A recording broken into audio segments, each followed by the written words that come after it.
विक्रम संवाद, विक्रमादित्य, उनके युग तथा भारत विद्या से साक्षात्कार। वृहत्तर भारत।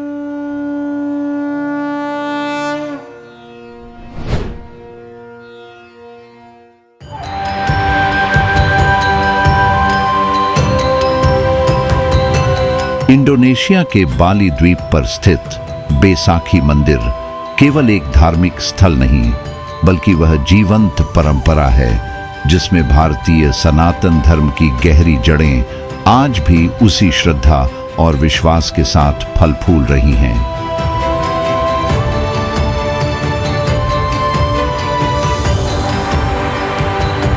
यह मंदिर माउंट अगुंग की भव्य ढलानों पर स्थित है और बाली के हिंदुओं के लिए सर्वोच्च पवित्र स्थल माना जाता है।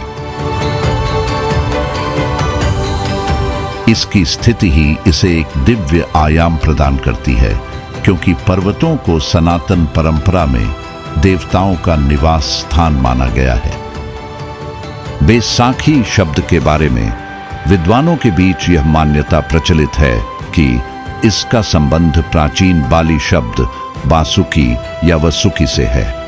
वसुकी हिंदू पुराणों में वर्णित नागराज हैं।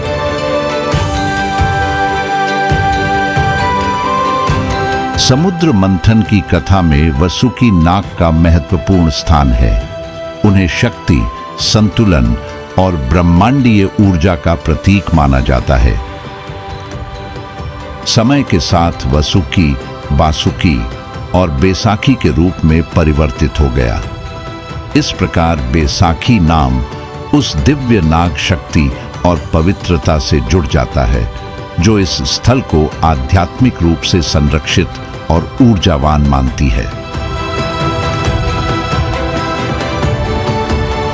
जिस प्रकार भारत में कैलाश पर्वत को भगवान शिव का धाम माना जाता है, उसी प्रकार बाली में माउंट अगुंग को देवत्व का केंद्र समझा जाता है और उसी की गोद में बसा यह मंदिर एक आध्यात्मिक धुरी की तरह कार्य करता है।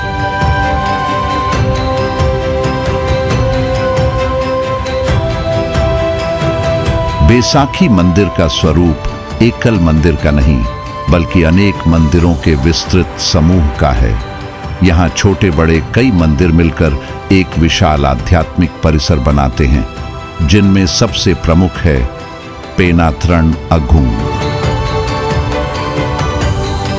यह मंदिर त्रिमूर्ति ब्रह्मा, विष्णु और शिव को समर्पित है और इसी कारण यह स्थान भारतीय सनातन दर्शन के मूल सिद्धांतों का साक्षात प्रतीक बन जाता है।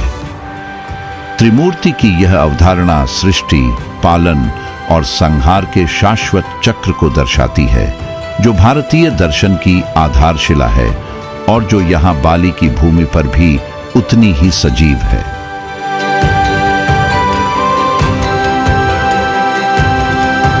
इस मंदिर की उत्पत्ति के संबंध में एक महत्वपूर्ण परंपरा जुड़ी है, जिसमें एक महान तपस्वी ऋषि मार्कंडेय का उल्लेख मिलता है। मान्यता है कि वे इस द्वीप पर आए और उन्होंने यहां तप किया। उन्होंने इस स्थान को साधना और यज्ञ के लिए उपयुक्त पाया तथा यहां धार्मिक परंपरा की स्थापना की। उनके द्वारा स्थापित यह आध्यात्मिक बीज समय के साथ एक विशाल वट वृक्ष के रूप में विकसित हुआ, जिसे आज हम बैसाखी मंदिर के रूप में देखते हैं। यहाँ यह उल्लेखनीय है कि इस परंपरा में समय की गणना से अधिक महत्व उस आध्यात्मिक प्रभाव का है, जिसने इस स्थल को पवित्र बना दिया।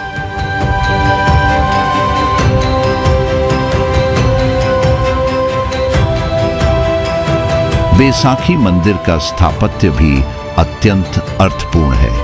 यह पर्वत की ढलान पर क्रमशः ऊपर की ओर बढ़ता है, जिसमें कई स्तर या प्रांगण हैं।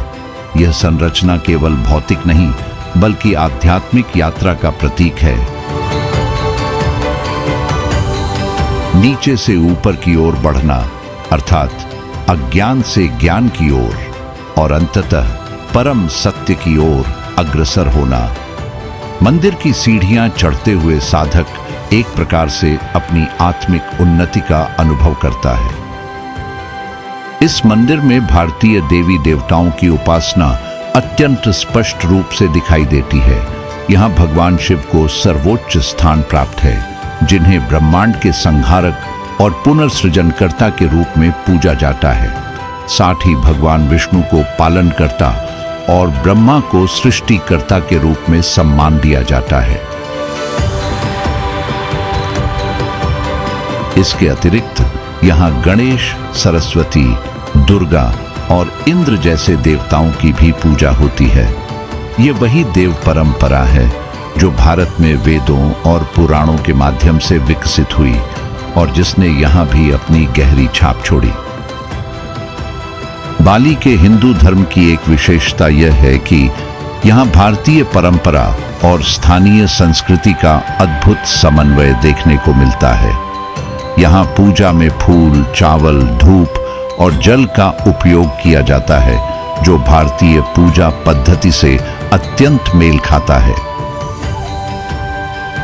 साथ ही स्थानीय नृत्य, संगीत और रंग बिरंगे अनुष्ठान इस धार्मिक जीवन को और भी जीवंत बना देते हैं। यहाँ धर्म केवल पूजा तक सीमित नहीं, बल्कि जीवन का अभिन्न हिस्सा है। प्रत्येक व्यक्ति अपने दैनिक जीवन में देवताओं के प्रति श्रद्धा व्यक्त करता है। बैसाखी मंदिर में अनेक पर्व और अनुष्ठान आयोजित होते हैं, जिनमें सबसे महत्वपूर्ण यज्ञ और पूजा विधियां शामिल हैं। यहाँ की धार्मिक गतिविधियां केवल किसी एक अवसर तक सीमित नहीं, बल्कि निरंतर चलने वाली प्रक्रिया है। यह मंदिर बाली के लोगों के लिए केवल आस्था का केंद्र नहीं, बल्कि सामाजिक और सांस्कृतिक जीवन का भी आधार है।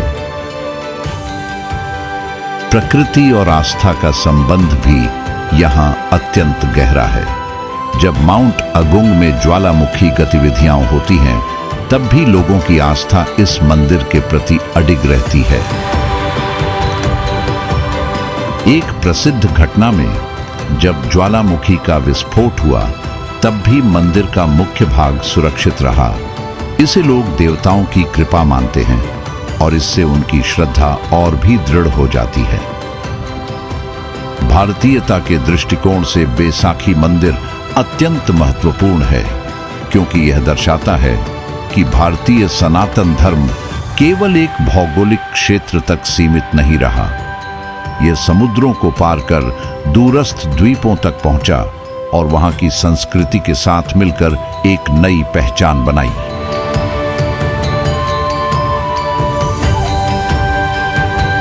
यहां संस्कृत के मंत्र, वेदों की अवधारणाएं और पुराणों की कथाएं आज भी जीवित हैं, जो इस बात का प्रमाण है कि भारतीय संस्कृति की जड़ें कितनी गहरी और व्यापक हैं। संस्कृति स्थिर नहीं होती, बल्कि वह समय और स्थान के अनुसार बदलती रहती है, फिर भी अपने मूल तत्वों को बनाए रखती है। बाली का हिंदू धर्म भारतीय सनातन धर्म का ही एक रूप है, जिसमें स्थानीय परंपराओं का समावेश हो गया है, परंतु उसकी आत्मा वही है, धर्म, कर्म और मोक्ष की खोज।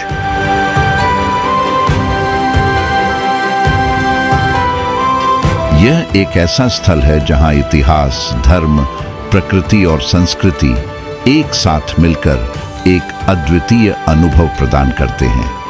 ये केवल पत्थरों से बना मंदिर नहीं, बल्कि एक जीवंत परंपरा है, जो हमें यह याद दिलाती है कि भारतीय सनातन धर्म की धारा कितनी दूर तक प्रवाहित हुई है।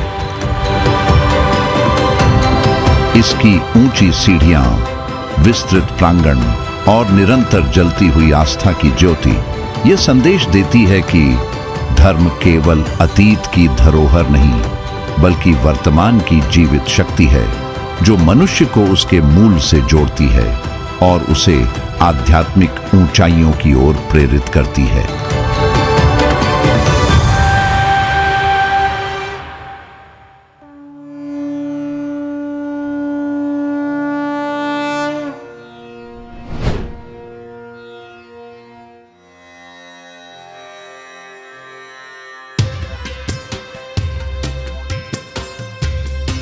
पुस्तक की भाषा इसकी एक विशेष छवि है।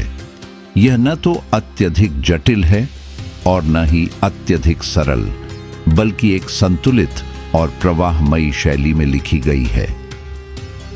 इससे पाठक बिना किसी कठिनाई के विषय को समझ सकता है। साथ ही भाषा में एक गंभीरता और मर्यादा भी बनी रहती है, जो इस प्रकार के विषय के लिए आवश्यक है।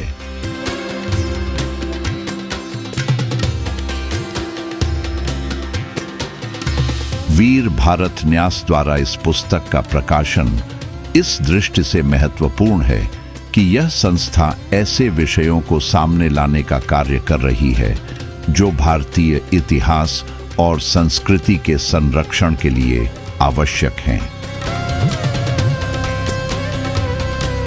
इस प्रकार के प्रकाशन केवल जानकारी प्रदान नहीं करते, बल्कि समाज को उसकी जड़ों से जोड़ने का कार्य भी करते हैं। श्री राम तिवारी का संपादकीय मार्गदर्शन इस कृति को एक स्पष्ट दिशा देता है। उन्होंने इतिहास को देखने का जो दृष्टिकोण प्रस्तुत किया है, वह पुस्तक के प्रत्येक अध्याय में परिलक्षित होता है। उनके संपादन के कारण यह कृति केवल तथ्यों का संग्रह नहीं रह जाती, बल्कि एक सुविचारित और संगठित प्रस्तुति बन जाती है। यह कहा जा सकता है कि संपादकीय इस पुस्तक की वैचारिक रीढ़ के रूप में कार्य करता है।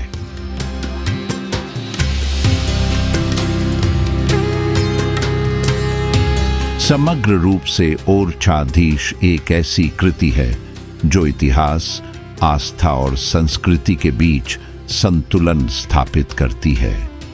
यह पुस्तक ओरछा के अतीत को केवल वर्णित नहीं करती, बल्कि उसे समझने और उसके महत्व को पहचानने का अवसर भी प्रदान करती है। इसमें न तो अनावश्यक विस्तार है और न ही अतिशयोक्ति, बल्कि एक संयमित और स्पष्ट प्रस्तुति है। यह कृति उन पाठकों के लिए विशेष रूप से उपयोगी है जो इतिहास को केवल सूचना के रूप में नहीं, बल्कि एक जीवंत परंपरा के रूप में समझना चाहते हैं। ओरछाधीश इस दृष्टि से एक महत्वपूर्ण ग्रंथ है जो ओरछा की सांस्कृतिक और ऐतिहासिक विरासत को संतुलित और सार्थक रूप में प्रस्तुत करता है।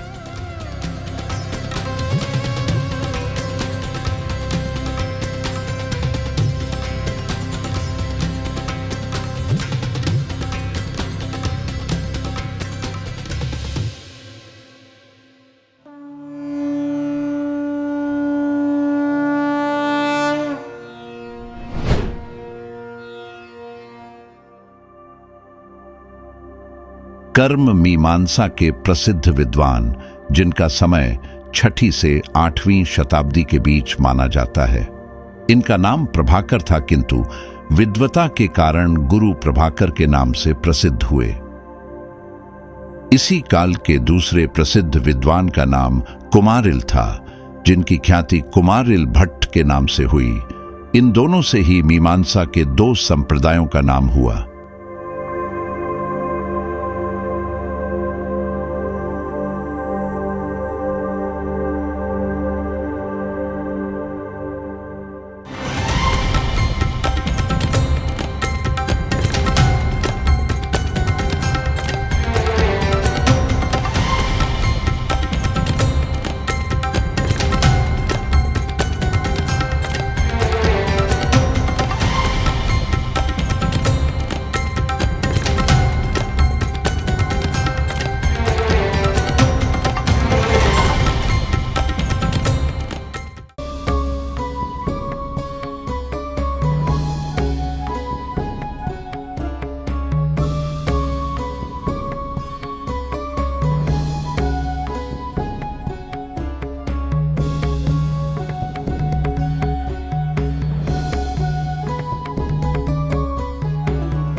विक्रम संवाद, विक्रमादित्य, उनके युग तथा भारत विद्या से साक्षात्कार।